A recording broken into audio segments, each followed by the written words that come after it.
Developed by indie studio Massive Monster and published by Devolver Digital, Cult of the Lamb is what happens when you mix Hades with Animal Crossing and cover it in a Binding of Isaac sauce. You play as the titular lamb, who's brought back from the dead by a godlike being to kill those who sentenced him to death and start a cult in his own honour instead. You know, standard stuff. The thing that's most immediately striking is the visuals and atmosphere. The modern cartoon aesthetic of cute animals and stylised geometric shapes is juxtaposed with a visceral, violent veneer akin to something you'd have found in an early 2000s Newgrounds animation. Gory monsters covered in teeth and tendrils percolate the world and its inhabitants, and even those friendly to you exhibit some strange and disturbing visuals. I mean, the creature who provides you with heals mid-run hasn't got a chest and is fishing in a pool of blood. The music only serves to add to this disconcerting, slightly alien tone, as do the strange garbles made by the various creatures that live in this land. Gameplay consists of two separate gameplay loops that work together with impressive consistency. The first is a roguelite, moving from room to room, defeating all the enemies and eventually killing the boss of the zone. The combat, whilst fairly simple, has a great flow to it, as you bounce from one enemy to the next, perfectly timing dodge rolls and firing off spells to reach the distant targets, all without taking a breath.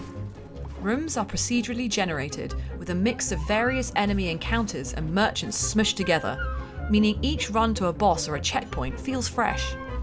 Along the way, you'll collect a number of tarot cards to boost your stats and abilities, find different weapons with varying degrees of speed and damage output, and gather resources and currency. It's pretty evident the devs have been playing as much of Hades as most of us have been. Once you've completed the combat section, you move on to base building, where you can construct, manage, and run your cult using the resources you found during your excursions.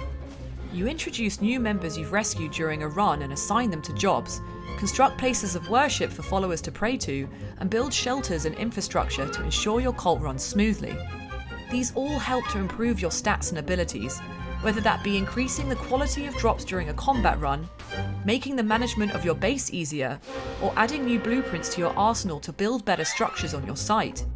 It's all very similar to Animal Crossing, except rather than collecting peaches, you clean up poop, and rather than making friends and having parties with your islanders, you have them worship you and sacrifice them for skill points. Throughout the game, you'll meet various characters who give you items and quests, and in return provide you with narrative beats and offer a greater understanding of the world and its inhabitants. You'll travel across the world to different cults and camps, where you'll be able to spend your coin, help struggling worshippers, and even have a game of dice if you so fancy.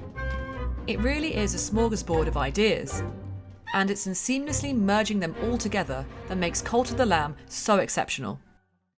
Where the game falls down, though, is in its lack of original ideas in and of themselves. Each aspect of the game feels like you've played it somewhere else before. The combat structure and art style are pure Binding of Isaac. The crafting and building are reminiscent of Don't Starve. The base building mechanics and bringing in of party members can even be compared to Metal Gear Solid 5. Each element is certainly well crafted, and they all come together really well, but it does feel like a series of games you've played elsewhere before. However, that doesn't detract from how tightly designed the moment-to-moment gameplay is, and the various gameplay loops remain satisfying right up until the end game. Overall, Cult of the Lamb might not have too many ideas of its own, but its blend of the best bits from other games creates something that still feels unique and rewarding. The gameplay is fun and tightly designed, the mechanics work seamlessly together, and it looks and sounds fantastic. It's sure to be one of this year's biggest sleeper hits, and a game people will return to for some time to come. It's out now for PC, Xbox One, PS5 and Switch. Do you think you'll play Cult of the Lamb? Let us know in the comments below.